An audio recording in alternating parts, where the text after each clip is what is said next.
afternoon, and welcome to Broadcasting Scotland and this week's Full Scottish. My name is Nadia. We have our guest on the program this week. We are delighted to be joined by Paul McLennan, SNP MSP for East Lothian. Good afternoon, Paul, and welcome. Good afternoon, Nadia. And we are also delighted to welcome Hugh Marshall from Talking Wales and who regularly presents for Broadcasting Scotland as well. Good afternoon, Hugh. Good afternoon, Prynhawn da. To start with, at least 69,733 Palestinians have been killed and 170,863 wounded in the Gaza since 7th of October 2023. As Gaza slips down the news agenda, Israel is continuing airstrikes and attacks on Gaza despite the ceasefire, and Israeli attacks in the West Bank, both by the IDF and by settlers, are increasing. We'll move on to the Ukraine update. On Saturday, Emmanuel Macron said that Russia would betray its promise and come back if Ukraine was forced to reduce its army as proposed under Donald Trump's plan. The French president was among European leaders meeting at a G20 summit in South Africa who have pushed back at the one-sided plan by Trump that aims to end the war in Ukraine. Speaking to reporters outside the White House on Saturday, Donald Trump said that the U.S. proposal was not his final offer. U.S. senators critical of the plan said Saturday that U.S. Secretary of State Marco Rubio told them the peace plan Trump is pushing Kiev to accept is a wish list of the Russians. Rubio later insisted the proposal was authored by Washington as a strong framework for ongoing negotiations. Ukrainian and American officials will meet in Switzerland on Sunday for talks to discuss the plan after Washington sent Kiev the plan. It calls on Ukraine to cede territory, accept limits on its military, and renounce ambitions to join NATO. US officials have told NATO allies they expect to push Vladimir Zelensky into agreeing to a peace deal in the coming days, under the threat that if Kiev does not sign, it will face a much worse deal in future. Speaking on Saturday, Zelensky said, real or dignified peace was always based on guaranteed security and justice. German Chancellor Friedrich Merz said he had made clear in a phone call to Trump that Europe needs to be a part of any process to end the war in Ukraine. Leaders of 8 Nordic and Baltic nations on Saturday reaffirmed their support for Kiev by supplying arms while strengthening Europe's defense to deter further Russian aggression. In a joint statement, Denmark, Estonia, Finland, Iceland, Latvia, Lithuania, Norway, and Sweden said Russia has so far not committed to a ceasefire or any steps leading to peace. It added, solutions that respect Ukraine's sovereignty and that will bring the Ukraine and Europe greater security and stability have our full support. Polish President Karol Nawrocki earlier said any peace plan for Ukraine must be accepted in Kiev. Ukraine said it had received 31 civilians on Saturday who had been freed from jail in Belarus, Kiev's Prisoner Exchange Coordination Committee said on the Telegram messaging app. Hugh, shall we discuss on this? It's, well, firstly on Gaza, it's, as you say, you know, the killing is still going on. So it's a ceasefire in name only. And as I say, it's, you know, once Trump thinks that he's got something sorted and, you know, he's sorted everything out, he loses interest and moves on. So I'm really concerned with Gaza that, you know, the humanitarian aid, you know, the reconstruction, it's just nothing seems to be happening. But as for the Ukraine, I know we're going to go on to discuss that in more detail in a bit, but it's just really concerning how, you know, the US are handling this. And it's vital that the European Union and the UK, stand up to Trump and make sure that it isn't a capitulation.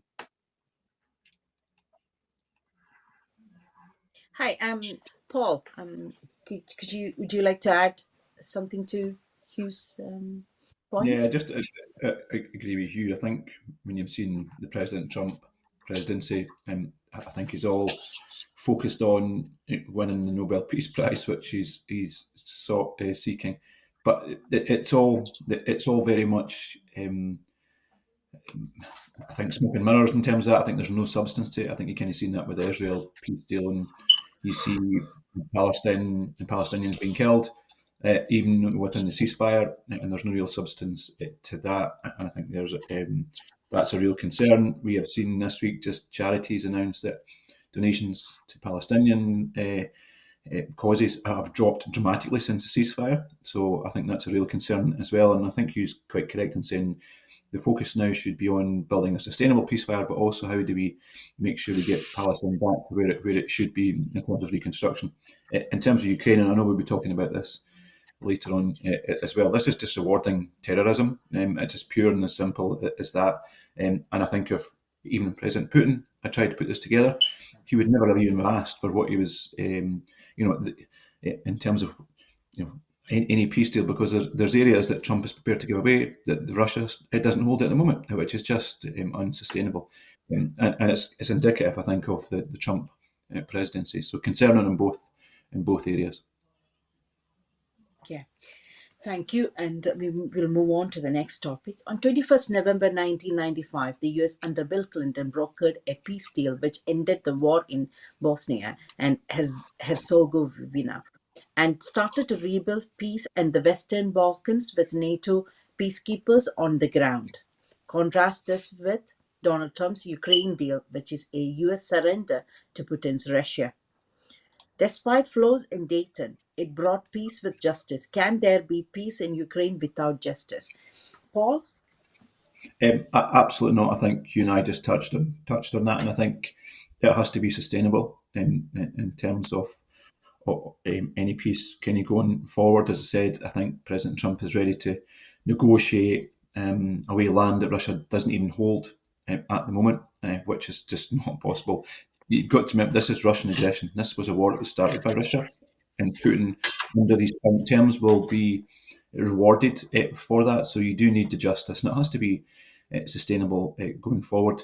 We've seen, obviously, in terms of what happened in the Crimea a number of years ago, and Trump obviously wasn't about the time, but I think it's often said that that was up to I suppose previous American administrations at that time. So Putin was rewarded for the Crimea invasion. He's obviously been rewarded for what he's doing just now. So there's no justice in this peace deal. I know Trump has mentioned this is just really a starting point, but in terms of that, but the Western powers, I think, as Hugh said, have to stand up against us. And Trump has literally passed on, I suppose, who looks after this deal to the Europeans rather than NATO itself. So I think that's another area of concern, is that Trump's ready to walk away from the NATO partnership, whether we believe in the NATO partnership or not. But strategically, he's ready to walk away from that as well. So there are concerns, I think, but there's no justice in this deal for Ukraine whatsoever. Yeah. Hugh, is there peace in Ukraine without justice? Yeah, I agree completely with Paul. I think it's what's interesting with this peace deal, from what I've read and hearing from people who are experts in the area. Basically, it sounds like a document that's been written in the Kremlin and been translated into English and given to the Americans. We've seen Trump in the last couple of weeks, put sanctions on India for taking Russian oil. But in general, he hasn't done anything. He talks about Putin as somebody he knows well and gets on with. The fact that Putin turned up in was it Anchorage in Alaska and basically pulled Trump's pants down, and he didn't actually realize that he was just being played like a fiddle. It's bewildering, but it shows, when you look back at the Dayton Accords, it was done by people who understood diplomacy and how to write proper documentation. Unfortunately, the current administration in the US, it's just, it's amateurs and charlatans. It's basically just now it's becoming almost like a crime syndicate. All they're bothered in is financial gain in whatever circumstance they can do that, because they're already talking about, opening up trade with Russia, and that's what they're looking at. They don't realize, the importance of Ukraine sovereignty, the fact that, Ukraine is a European country and it's on our doorstep. But I think sadly it's shown that, the dangers of relying on the US as the world's policeman was a huge error on the rest of the West's part. Because remember, the US is supplying weapons to Ukraine, but it's the EU and the UK that are paying for them. So you're not giving anything to Ukraine. Everything's transactional for him. So the US trade, the arms industry in the US is benefiting hugely from this. But if he threatens to withdraw intelligence support, which he did after the bust up in the Oval Office, that is a real concern. But I think it shows that the European Union and the UK just need to step up our game to make sure that we have, the same capabilities that we can share across the whole of Europe. Because genuinely, we can't rely on the US. They're not an ally. They've become a rogue state. We need to be doing nothing with them. But the scary thing is because of the economics, everybody's scared of standing up to Trump.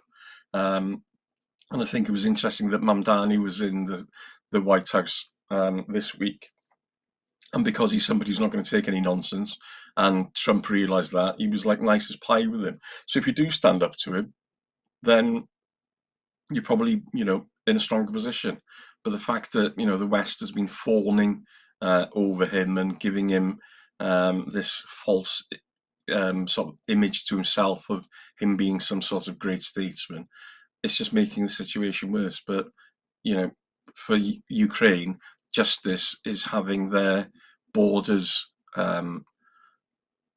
respected, not having restrictions on their armed forces. Just one of the things in the 28th paragraph, it says that Russia is expected not to invade any European country. Expected, not Russia will not. It's unbelievable. And hopefully the negotiations with the EU.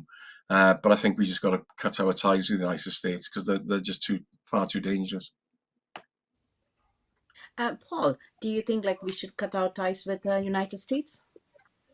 I think there's a number of things. I think you mentioned obviously about the intelligence, and there has to be intelligence sharing. I think that's really important, and I think it kind of shows you how childish, to be honest, that Trump was when he cut the intelligence ties with Ukraine, purely because he had a fallout with Zelensky. I think so that there has to be ties at that level.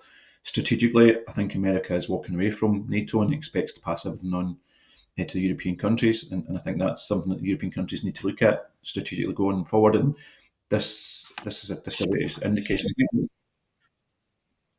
Yeah, so I think one of the key things. I think one of the key things for me as well is in terms of it is taking the lessons. I think as Hugh said from what happened in Bosnia in terms of about proper diplomacy. This isn't proper diplomacy in terms of and what we're seeing as well is almost the Russians probing away at NATO kind of defences. We've seen that in Poland when there's been drones and missiles. We're kind of seeing that in terms of drones and airports round about Europe as well. So Russia is probing away at NATO defences, at European defences as well in terms of that. So again, there has to be a stand up to what that it's doing. But it's clear that America's going to walk away from this deal, and it is about trade for Trump. It is around about boosting his own ego.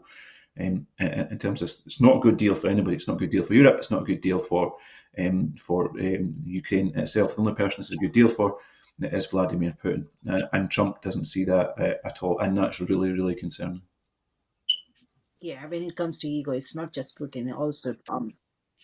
Um, yeah. So Hugh, Paul has touched on the Bosnia. Would you like to add something to the good things about the Bosnia agreement? Yeah, obviously, with the Dayton Peace Agreement, it ended the war in Bosnia and Herzegovina, and it managed to sort of rebuild sort of peace in the Western Balkans with NATO peacekeepers on the ground. And I think that's the key thing is, it showed that by doing it properly, that you can have peace. I think the problem we have here is with what went on in Bosnia with the Serbs versus the Croats. We're dealing with Russia, and it is a dictatorship which is run by an incredibly dangerous individual in Vladimir Putin, who cannot be trusted in any shape or form. We remember when Russian forces were building up on the border of the Ukraine. He met with Macron and told Macron that they weren't going to invade Ukraine, and the next day that he did. He can't be trusted. He's a liar and a dangerous individual, and I think that's the key difference here. Is you can't negotiate in good faith with a psychopathic liar, which is what Putin is. Yes. Maybe not just Putin, we have to add Trump in that category as well. Like, we are moving on to the next topic. Ahead of President Trump meeting Saudi Crown Prince this week, it was suggested he would discuss human rights and targeting journalists. Who knew that meant Trump asking bin Salman for advice on how to get away with it? And I also would like to discuss on Trump's recent attack on the female journalist. Paul, would you like to start discussing on this? Yeah, and I think this is indicative of where Trump sees how he respects authority. Well, if you want to call it authoritarian rule, it's obviously where Saudi Arabia kind of sits, where Putin kind of sits. He has got if you like, a love of authoritarian rule in terms of that. So he talks on the one hand about respecting human rights, but in terms of where the Saudis sit, there's no human rights in Saudi Arabia at all. That's very clear to see. It's the same thing in Russia in terms of that as well. So it's very hypocritical, I think, in terms of this. And again, what Trump has seen in front of his eyes is trade deals. That's all he's concerned about, not about human rights, which is absolutely shocking in terms of that. And obviously, he was asked about Khashoggi, and I think his comments were on about, well, these things happen, which is just it's crazy when you think about it.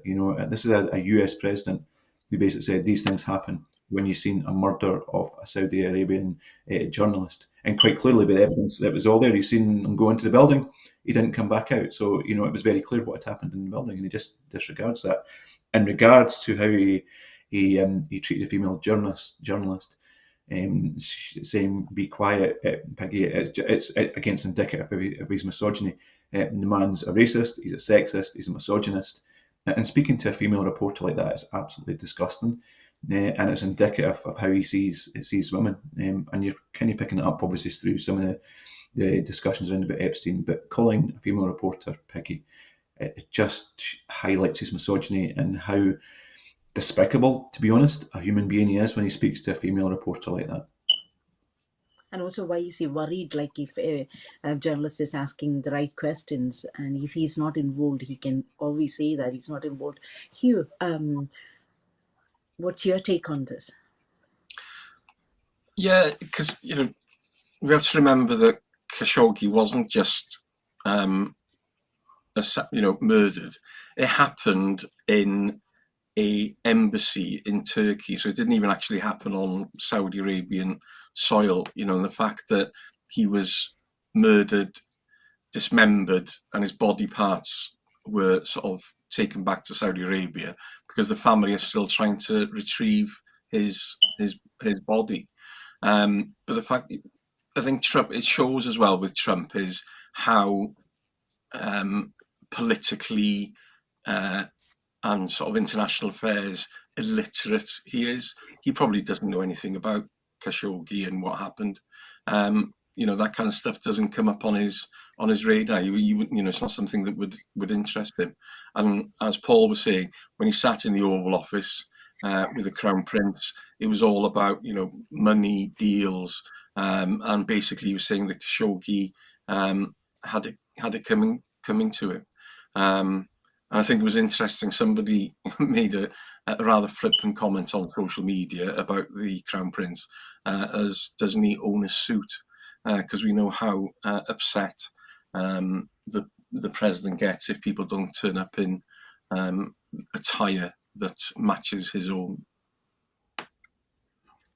Yeah, and also if you can discuss on the female, the Bloomberg female journalist attack as well, and she was rightly asking the Epstein files. Would you like to add on that? Yeah, like I say, just the fact that he called her piggy. It's just the immaturity of the man. He's a grown man. He's the leader of the free world, supposed to be. And it wasn't just that incident, because that was on the plane. Another female journalist from ABC, who's very respected, was questioning him when the Crown Prince was there. Asking about asking the questions that needed asking, and his response was, who are you from? ABC? Oh, fake news, you're rubbish, and your ratings going down, and saying it was disrespectful to ask the prince these questions, and it's beyond belief. Honestly, I just can't understand how not just once but twice the people of the United States got this person into being president. And I know we're talking, in a year's time, there's going to be the midterms, and it looks likely that the Democrats will, probably take back control of both houses. But I think the damage will have been done by then. It'll be too late, and the last 2 years of his presidency will just be, sort of infighting between Democratic Congress and Senate, and a president who just is lining his own pockets. Yep. On that, we will move on to the next topic. As the UK government bring in draconian immigration rules with the hope of recovering ground and polls against Reform UK, despite research clearly showing that if you offer a facsimile of far-right policies, you normalize those far-right policies, and people then vote for the original, not the facsimile. Should UK government be calling out racist and xenophobic policies instead of copying them? Hugh? Clearly, yes. And it's, again, it's no wonder that the Labour Party are in such dire straits, and they're hemorrhaging support left, right and centre. Their support in England is, leaking to the Greens and the Lib Dems. In Scotland, the SNP are getting people back who voted Labour at the general election. And in Wales, Plaid Cymru are benefiting. Plaid Cymru are leading the polls in Wales. And that's something, this is the first time that's ever happened.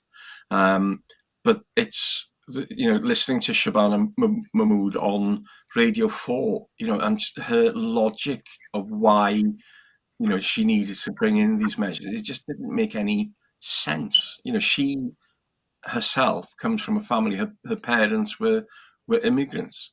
And the whole discourse around immigration is that it is now framed as a problem. Shabana Mahmood was saying, I recognise these people have genuine concerns. They don't have genuine concerns. They have a concern because they think that the UK is being flooded with people coming in small boats, when in reality they're 3 to 4% of people who are coming in, as immigrants. The majority of immigrants are either, half of them are coming to study and half of them are coming to work in order to keep our health service running, because without them it would collapse. So there's lack of honesty about the actual situation with immigration, and there's pandering to people, and rather than correcting people and saying, well, actually, small boats is a drop in the ocean, and the majority of immigrants coming here are contributing to the economy and contributing to the workings of the UK. And it's just astonishing. And Morgan McSweeney, who appears to have Keir Starmer in his thrall.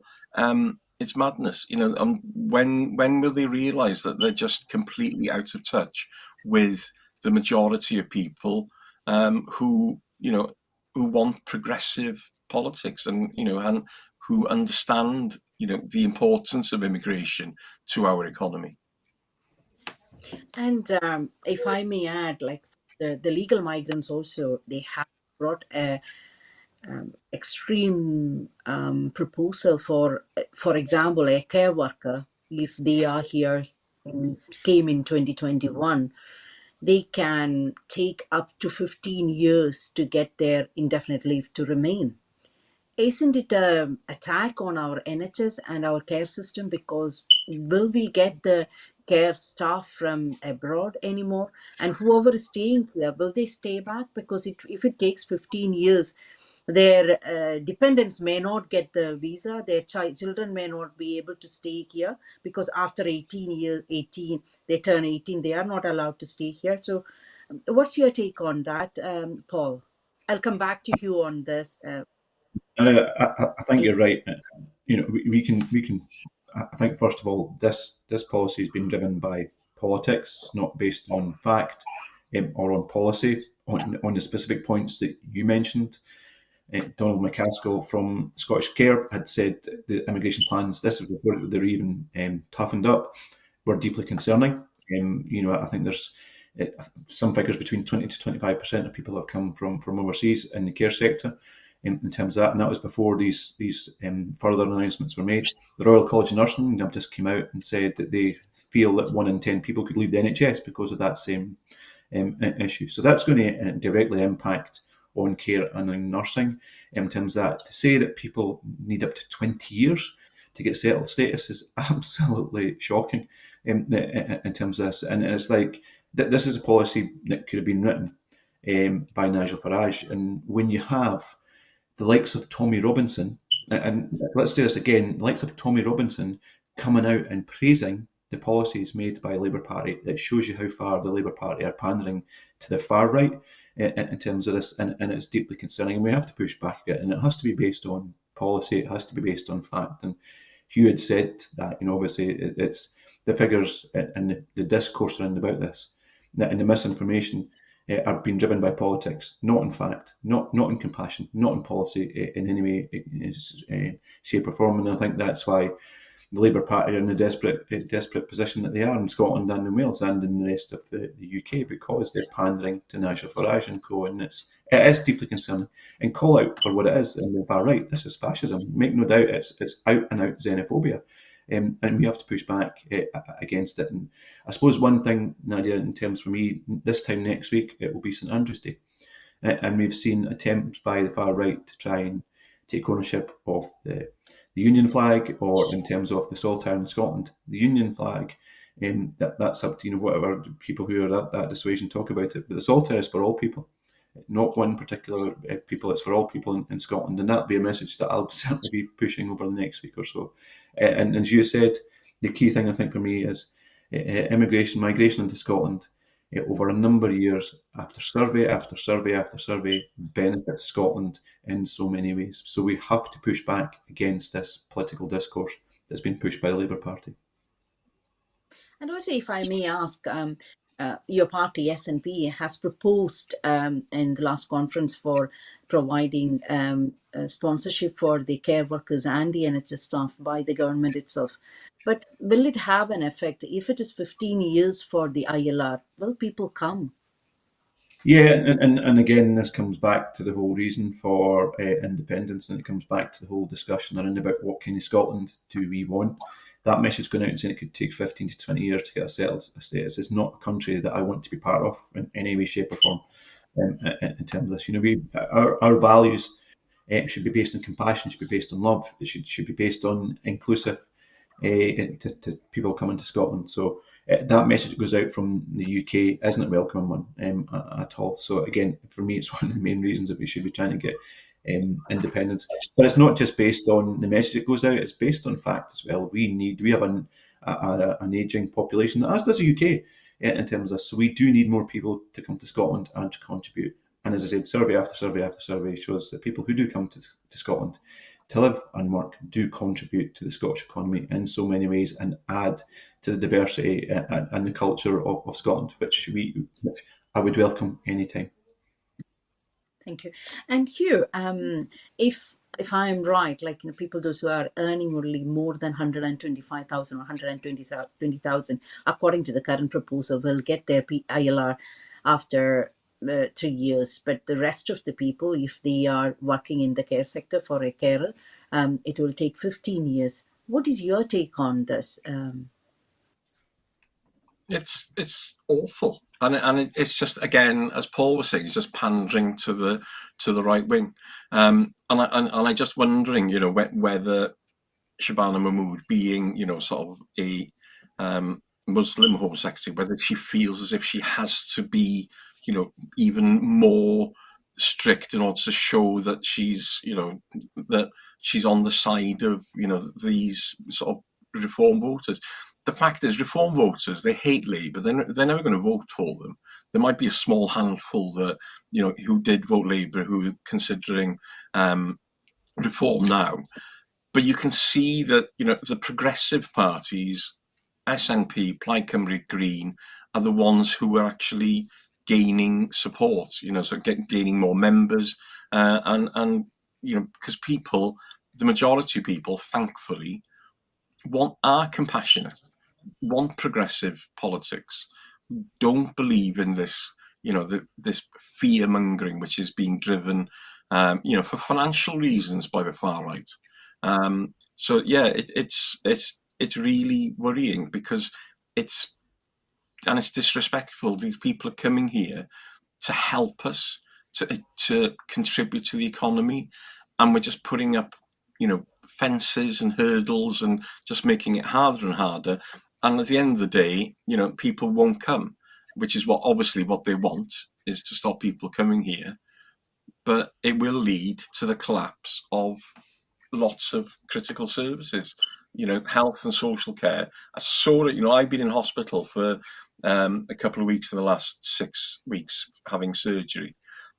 And I've seen it firsthand, without nurses, doctors, and medical staff from all over the world, the NHS would collapse, overnight. So it's just crazy politics. And as Paul was saying, it's political. It's just trying, and politically, it's very naive as well, because they think that they're appealing to an audience who hate them and will never vote for them. Thank you. We will, this is a topic we can go on and on forever, but we will move on to the next topic. This week's Rachel Reeves announces her budget. What will that budget mean for the UK economy, and will it help the poorest in society? Paul? No, I think what we've seen, and this kind of comes back to the last topic we're talking about. I think in terms of talking about immigration and so on, and what Labour Party have been doing, it's trying to take away when people feel they're not being listened to.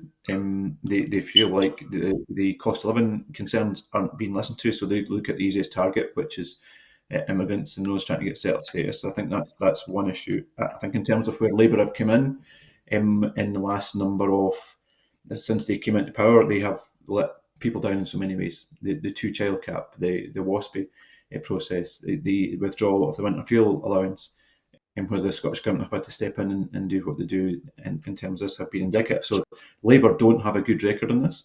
On the build-up to the budget, I think the Labour Party have been all over the place in terms of this, because I think they've been talking about tax rises, which would have been a real concern, and it would impact on the block grant in Scotland.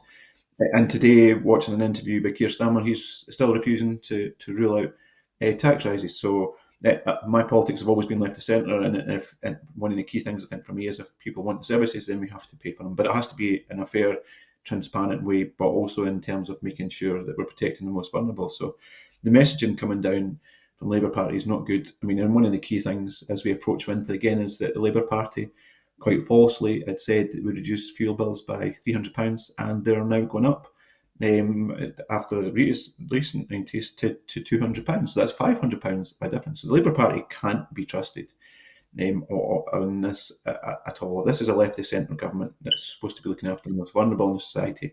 It's not working. So I have no faith in terms of what Rachel Reeves will bring forward, that it'll attack poverty in different parts of the UK, whether it's in Scotland or Wales or whatever. I have no faith in that whatsoever. So, but let's wait and see what kind of comes out. But as I said, the preparation for this by the government has been all over the place and doesn't send out a very good message at all. And also, these drip by drip leaks doesn't help the society, because the business people, there is a huge uncertainty on that. With the leaks and announcements and the run up to the statements this week, is it time to return to properly observing budget parda? Hugh? Yeah, well, like I say, I remember a time when, you know, anything in the budget, if it was leaked or anything, it would have been a resignation matter for the Chancellor. But Rachel Reeves seems to, you know, she seems to be almost like sort of doing a dry run of a budget by, you know, she made a speech a couple of weeks back, you know, bits and bobs are coming out, and it looks like sort of, oh, what's the reaction to this? So she's reacting to what people say. They're obsessed with, you know, if we're not diligent and do this, that, and the other, the markets, you know, will get spooked, and, you know, it'll have an effect on, you know, on share values. Well, the reality is that doesn't matter. What matters is people's lives being improved. And as Paul was saying, you know, they promised change. They promised to reduce energy bills by 300. You know, the wholesale cost of energy is coming down, but yet the price cap, the energy price cap in January is going up by 0.2%. But that 0.2% sounds quite trivial.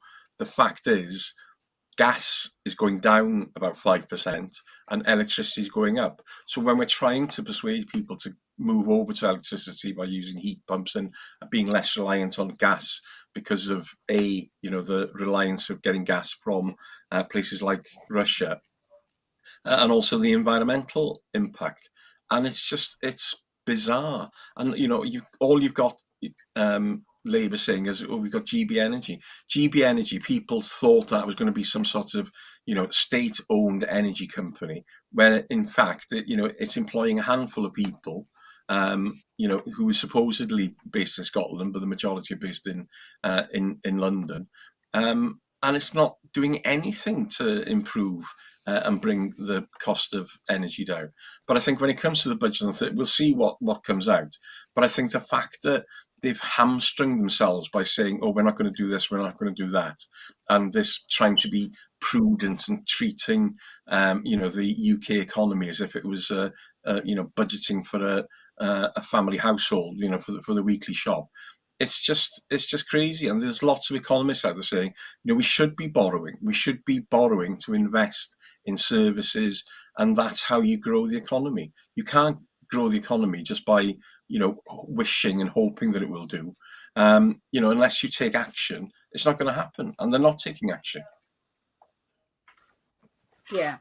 And Paul, why did the Labour government abandon the manifesto busty plans? And if you'd like to add the GB Energy, read my lips and all the statements of 2024 election, general election. Yeah. I think in terms of breaking the manifesto commitments, Rachel Reeves, as you said, has indicated that a few weeks ago. Whether they'll go down that route, I don't know. Nobody trusts the Labour Party now, and I think if you look at trust in the UK government, it's probably its lowest ever. So I think nobody trusts what the Labour Party are saying in terms of that. Anna Sarwar up in Scotland obviously said, "Read my lips, no new austerity." That's simply not the case, and nobody believes him either when it comes to that. For me, it's kind of indicative of the piecemeal approach by this government. It's very much reactive. It's not proactive in terms of what it needs to do. So I think that's an issue in terms of this. And last year, we obviously seen the increase in employers' national insurance contributions, and this last week we've seen the net employment go up to 5% in the UK, 3.7% in Scotland, but up to 5% in the UK. And that obviously the employers' national insurance contributions has seen a major impact on that. So there's a total loss of trust in the UK government in terms of having to deal with that. So, and it's very much as a piecemeal, and it kind of concerns me that the government's very reactive. Even in this budget, it's not looking at any longer term proposals to reduce poverty. It's not looking at any longer term measures to look at the cost of living impact. It's very much driven by politics yet again. And I think when you see Rachel Reeves talking about income tax rise, the politics are driving that again, saying that she may not go down that particular route. So it's a government that reacts. It's not proactive. It's not tackling poverty. It's not tackling cost of living at all. And that's why people have completely lost trust in the Labour Party and will continue to do so. Yeah. And Hugh, would you like to add anything to that? No, I agree completely with what Paul is saying, and I think it's this business of we're going to keep our manifesto promises. Remember, Keir Starmer got elected as leader of the Labour Party on a manifesto that I think he's not just broken the promises. I think he set fire to it and put it in a rocket and sent it to the moon. So I think the fact that you're being this stubborn of we're not going to do that. We don't know what the economy is like. The economy hasn't grown. I know they say, it's the fastest growing in the G7, but it's growing at a, slower than a snail who's been in bed for a month. The reality is, there are other countries in the world and in Europe whose economies are growing faster and better. So you have to look at things saying, well, actually, in order for us to do what we want to do, either we borrow money and invest in capital programs that's going to create jobs, or we raise income tax. And I've got no problem, we're saying, I don't mind paying more income tax if it means we're going to have better services. But it's, again, I think they're incredibly naive, and I think they're just out of touch with the real world, and it's worrying for a government. Yeah, and the national insurance was not just affecting the businesses and local governments and the other governments as well, which they didn't think about it at all.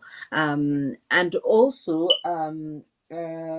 when you have mentioned rightly about NI, the national insurance, and we haven't mentioned about the WASPI women. They were promised, justice, and which they did not get. One of you, would you like to talk about that? We have got 2 minutes for that. Yeah, I can talk about that very briefly. And I mean, I met WASPI when we talked about that, and they just felt totally devastated about Labour and opposition had promised that. There are so many Labour MPs and MSPs getting a picture taken with the WASPI women, and of course they then changed their mind in terms of that. So again, breaking the trust on that. But they should listen to the recommendations of that was given independently in terms of that, and compensate the WASPI women as soon as they possibly can. They have an opportunity in the budget to do so. Let's wait and see if they do that or not. Yeah. Thank you. Hugh, would you like to add something to that? No, I agree. There's lots of things they could do. But I think, like I say, we'll just have to wait till Thursday, but I'm not holding my breath in any shape or form. Yeah, thank you. And we'll move on to the next topic. The Module 2 report of COVID-19 inquiry, which was published this week, heavily criticized Boris Johnson and the UK government. What did you make of the report? Hugh? It was damning. I think, it sadly didn't go into enough detail. But as it comes out, it's said that it wasn't just the UK response; it was all the home nations responded slowly.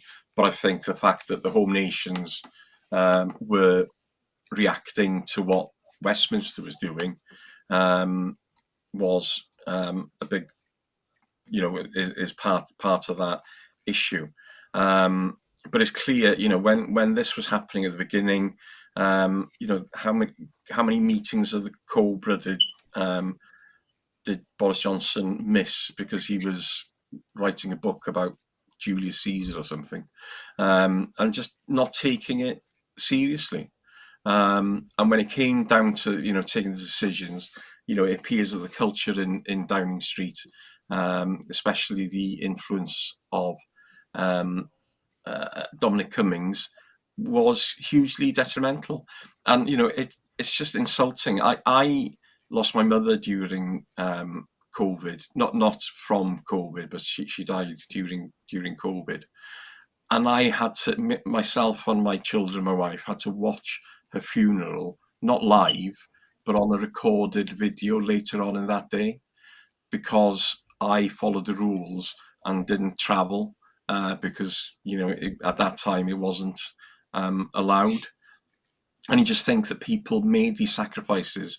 There was a lady on James O'Brien's program on LBC, and she was talking about for 2 years of not being able to see her grandfather not being able to see her face because she had the mask on, and sadly her grandfather was terminally ill, and in the end they allowed her, because like I say, he had days left to live, so then she could hold him and he could see her face.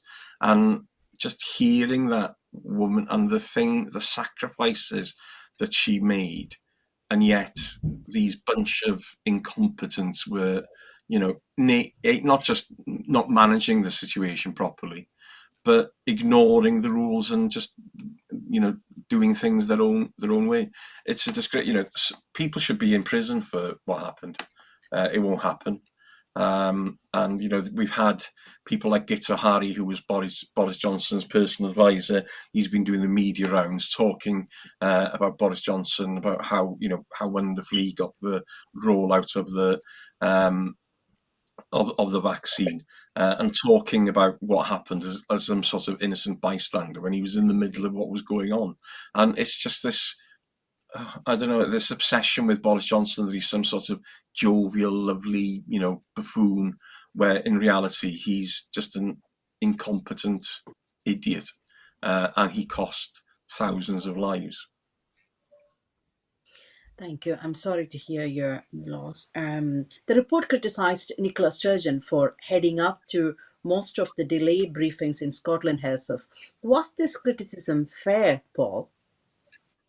I think in terms of the briefings, I think that was well acknowledged and well received when that was going on at the time. I think the Scottish Government were more open and transparent than the other governments. I think I would agree with Hugh in terms of the report was pretty damning and there's lessons to be learned. I think Nicola Sturgeon herself, when she was interviewed just on Thursday, had said about some of the decisions that were made by herself rather than the wider kind of cabinet, and she stands by that. Again, not being part of government at that particular time, that's a decision obviously she made at that particular point. I think the key thing for this, and it does come back to kind of what Hugh had said as well, was that and this was mentioned in the report, that the UK government were quite centralising and didn't have a huge amount of discussions with the devolved governments. At the time, it did say that if they had gone down the route of an earlier lockdown, there would have been lives saved. And again, I think that was driven by the incompetence of Boris Johnson at the time. The most important thing now is obviously that lessons are learnt from this. And I think for years it was said in terms of a pandemic, this wasn't a case of if, it was a case of when. And again, we'll probably face another pandemic at some other stage in the future. In terms of, so governments need to be prepared for this happening again, and there's lessons to be learnt from this. There was people who died unnecessarily all the way through the process, and we're all scarred by it and continue to be so. Whether it's recovery of the NHS, whether it's physical or mental, in terms of where we are. We've seen an explosion in mental health issues for children at the time, because they didn't have the care of being in school and so on. So they're still suffering at the moment, but we need to learn the lessons from this to make sure that we're nimble in any decision making kind of going forward, and it's as coherent and transparent as possible. But it's a damning report that we've all got to learn from. There's no doubt about it. And also, there is like, I haven't read the 800 pages report yet, but like, I have listened and read. The delays at UK level then would have had a consequential further delay on Scotland, right? Like, which I don't know if it was mentioned, because they have to take the decisions based on the UK's decision. So UK has to take the first decision, and then Scotland has to take the decision. The First Minister and her team had to take the decisions. Would you like to come on? And also the timings of the lockdown, the furlough, all these decisions, were made by the UK government, and then the Scottish government and the Welsh government and the Irish government had to take, and they had to weigh, what's going on. And so if we can explain a bit more, the consequential effect or the financial effects, what it would be, and how difficult it is for the other four governments to take the decisions when the UK government is delaying the decision. Can you explain on that first of all, if you can? Then I Yeah, can go Nadia, back I to. think in terms of that, I mean, obviously, all the governments working together was incredibly important. If we're talking about lockdown and so on, I think there's recognition that should have happened earlier. And if we're all on one island, if you like, then that should be as coherent as possible and working together in terms of that. That didn't happen. Scotland obviously did have different proposals and restrictions at different times, and I think that was talked about and praised at that particular point. I think in terms of the broader issues, in terms of the coordination, again, that was raised as being an issue within the four nations, and the UK government didn't take the responsibility at that particular point. So, and that's one of the lessons I think can you going forward in terms of that's one of the most damning criticisms, and this was right across the UK, was of course the eat out to help out kind of proposals, which have been stated helped spread the disease, and again was kind of driven, I suppose, financially driven by the then Chancellor at the time. But again, that was seen as being, again, I think that was based on politics rather than the actual facts about how do you restrict the virus. So again, that was pretty damning in terms of this. These are the lessons we need to learn. That there are proper scientists listen to this in terms of it's not just political decisions that have been made. So I think that's one of the key learnings for me. Yeah, thank you. Hugh, would you like to add? Yeah, it was the same situation in Wales. I think one of the earliest instances, Wales were playing Scotland in the Six Nations in Cardiff, and rather than taking the government taking the decision saying, well, we've got to cancel this, basically left it to the WRU to take the decision, because it was crazy, because they just didn't think that having 70,000 people in a stadium would be the problem. But the fact that they would all be travelling on buses and in pubs and stuff, it would have been a major disaster. But it was just this lack of ability of being able to take difficult decisions. But I think one of the benefits that came from COVID, perversely, was it did raise awareness around devolved matters. The fact that health was devolved, I think people actually got an understanding of devolution better. But unless you can actually sort of do it your own way, and basically the home nations were all tied to what was happening in Westminster, so there was an element of independence in actually delivering lockdowns and what they were doing. And I think there were slight differences between Wales and England, because obviously people were saying, well, you can do this one side of the border, but you can't do it this side. And Wales was more strict, and I think that was a good thing. But yeah, it's and I think it just goes to show again how we're just as a union, we're just wedded to what goes on in Westminster. And unfortunately, as COVID shows, it shows you the dangers of being so tightly controlled by, Westminster government. Okay. Paul, would you like to add anything to that? It's time to wind up, and Very quickly, and I think and Hugh's right. I think one of the key things, obviously, is learning from the inquiry. But it does come back that I think both Wales and Scotland dealt with this in a more scientific way, in a more coherent way than the UK government did. And again, I think that's something we need to learn the lessons from. We need to have more of the decision making if there is another pandemic in terms of that. So I think that's one of the key things to going forward. also Scotland was positively recognised a couple of times in the report as well. That's one good thing, and also Wales at some point. So it's time just for one of the other things, obviously, is just the financial controls, because there was lots of things that Scotland and Wales couldn't do because it was all financially, it was all being decided by Westminster, and that lack of fiscal control on being able to do things, because there were instances where England were being prioritised for PPE, for example, although Wales had sourced stuff themselves. So yeah, that's the other part of it. But again, I think that's something that the inquiry didn't look at, was the fiscal control Westminster had over the home nations and their ability to act differently. Yeah, that's what I was mentioning. The financial consequences had to be measured by each government first. When the UK government took the decision, and when it came to the Scottish government or Welsh government, they had to reanalyze the financial constraints and how they had to act on it. So unfortunately, we are running out of time. Otherwise, if you'd like to comment on this particular topic, we can comment for a minute or so, or else we can wind up. Would you like to add something to that, Paul or Hugh?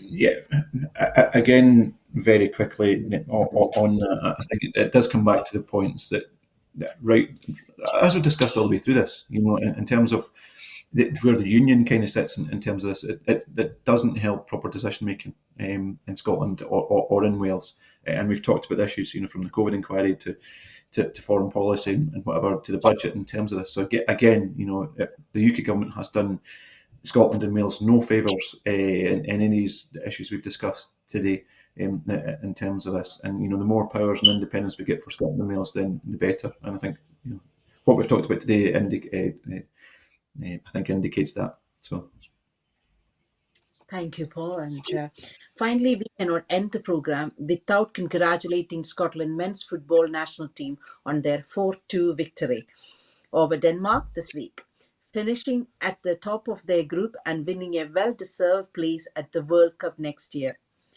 Did you enjoy the game, Paul and Hugh? Yeah, Paul. Nadia, I was at the game. I've been a member of the Tartan Army for over 30 years. Was at the game. Was in Germany last year. Fully intend to go to whether it's the US, Canada, or Mexico next year. One of the best sporting memories that I have had. An incredible opportunity. Hopefully, Wales can get through the playoffs and join us over there as well. But an incredible night. Absolutely loved it. Absolutely loved it. Yeah, Wales won 7-1 rather unexpectedly. So we've got a home draw against Northern Ireland, and if we beat Northern Ireland, it looks like we're going to play Italy. I would have liked to celebrate Scotland's win, but I still haven't forgiven Joe Jordan for that handball at Anfield 40 years ago. Never handball. Never handball. Never handball. We'll never do that. Yeah. So on that, well, that's it for week's Full Scottish. Before I go, I just want to remind you that at Broadcasting Scotland, we depend on the generosity of our supporters. To everyone who has donated and to everyone who has signed up to make a regular monthly payment, thank you very much. We can only exist with your support. Our programs will always be free to view. However, if you can afford £5 per month, please consider becoming a Broadcasting Scotland supporter and please donate whatever you can afford. Thank you, and thank you again to our guest, Paul and Hugh. Goodbye and thank you for watching.